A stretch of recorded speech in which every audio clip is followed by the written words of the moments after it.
So here we are in 2023. It's actually 2022 right now. Happy New Year. This won't come out until 2023.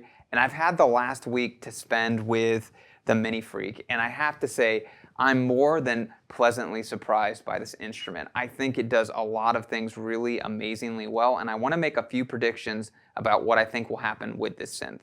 Let's talk about it.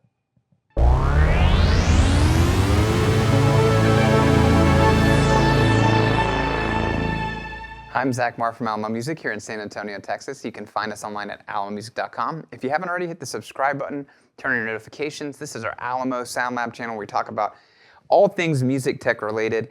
And today we're looking at the very cool Arturia MINIFREAK. And I always love when we get Arturia pieces into the studio because they always pack way above their weight class. They have way more in them than they cost. And it's funny, whenever we shoot, our team comes in here and they always try the different instruments that are in here, and the Arturia ones always surprise people. They try and guess what they cost, and they're like, wow, that's a lot for what it is. And I think, again, we get this with the MINIFREAK, and I have a theory about why Arturia is able to do this in their hardware units, which aren't, like, they don't have a giant catalog. They don't do a ton every year that they release.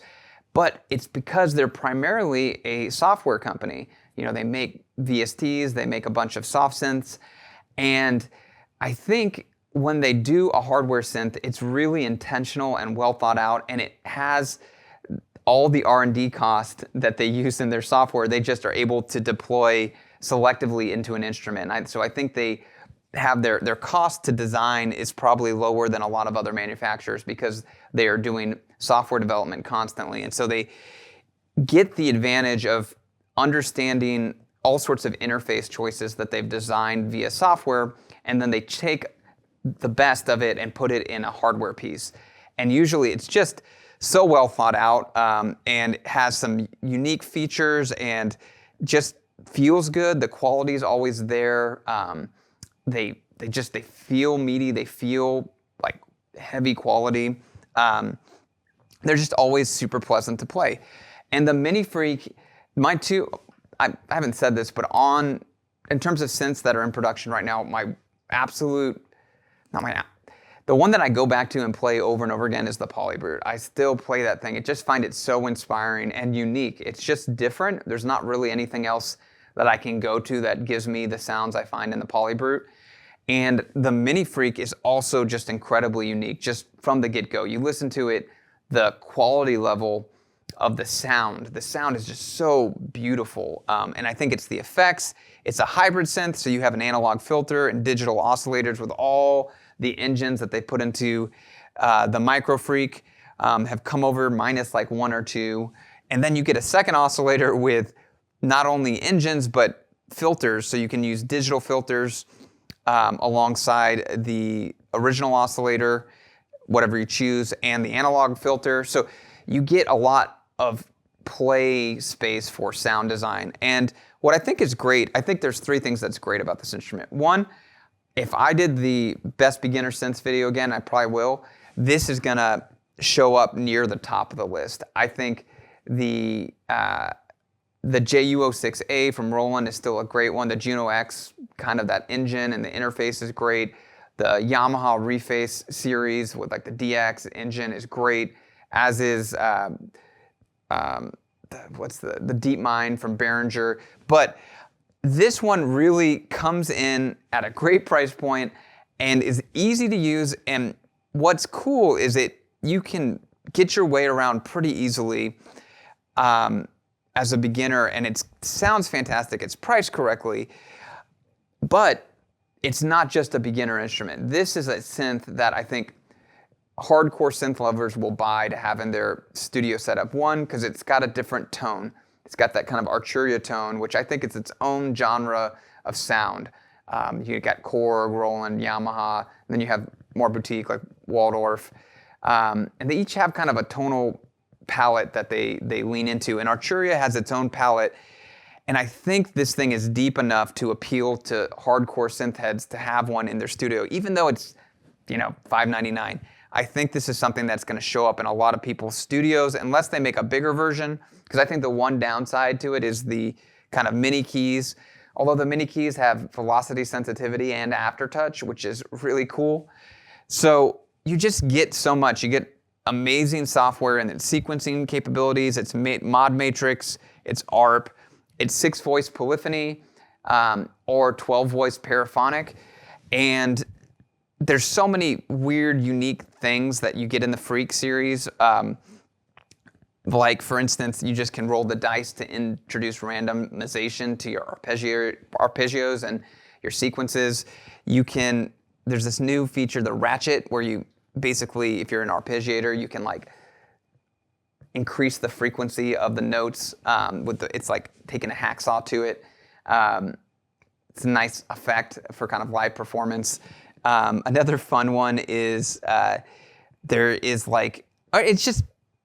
this exploding frog motif that you see in, I think, one of the filter designs, and then in the kind of octaves of the arpeggiator. So there's just a lot of play in the design, in the synth, and the interface, and it's just a fun instrument. It's fun, it sounds good, it's built well, it's accessible, but it's also capable of going really far in terms of synth design. Some of the engines in here are pretty complex. It's super visual when you're tweaking different parameters, so it gives you a good understanding of kind of our introductions into different parts of sound design. It's just well thought out, and I have to give them kudos. I think this is a strong contender already this early for being the best synth that was released in 2023, or arguably 2022, but the way I'm counting it, I would count this for 2023, and arguably the best synth for beginners, one of the best synths for beginners, and one that people should add to their studio, even if they have a bunch of other ones, just for the engine inside and its unique kind of tonal capabilities. So those are my thoughts. I'm going to play 15 or 16 of my favorite patches that I've found in here. It does everything well, I think. I didn't really find a sound subset that I didn't think had some cool sounds in it. I think the effects, it's interesting. I think Arturia learned a lot from the Polybrute, and with its new firmware and adding effects, I think you see some of those added in the digital effects section. But it's just really well thought out and sounds fantastic. So let's listen to it, and we'll conclude with some final thoughts.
So there you have it, the MINIFREAK. I think we'll probably, we got a whole bunch in, but I think most of our team is just gonna end up buying them for their personal setups. I mean, it's that cool. Everybody that's played it here has been like, damn, I wish this would have come in before Christmas. But it's super cool. I really kudos to Arturia for continuing to really produce fantastic instruments, hardware instruments, in addition to their software. I think they're doing new, interesting things, and that can't be said of every manufacturer. But I really think they are pushing the envelope. I think there's something magical with hybrid synths. I think you look at the progression of synth history with like Dave Smith instruments, and towards the end of the first kind of synth development wave, you were starting to see people experiment with hybrid. And I think hybrid really pushes the uniqueness of kind of analog sound and the complexity that you get with digital technology, and pushes instruments as far as they can go in terms of synthesizers. And so I think, again, we'll see a lot more interesting hybrid synths in the future. But this one is particularly awesome, and we highly recommend it. So what are your thoughts? Have you already got one in your house? I know a lot of people got these early, started getting released, dripping in November and December. What are your thoughts? Do you think am I overhyping it? Is it going to have as big an impact in the marketplace for kind of beginners and intermediate and advanced? What does it say about Arturia? Would love to have a conversation with you below. Please leave your comments. Thanks for watching, and Happy New Year. I wish you lots of synthesized music this year, creation and listening, and look forward to seeing you here again.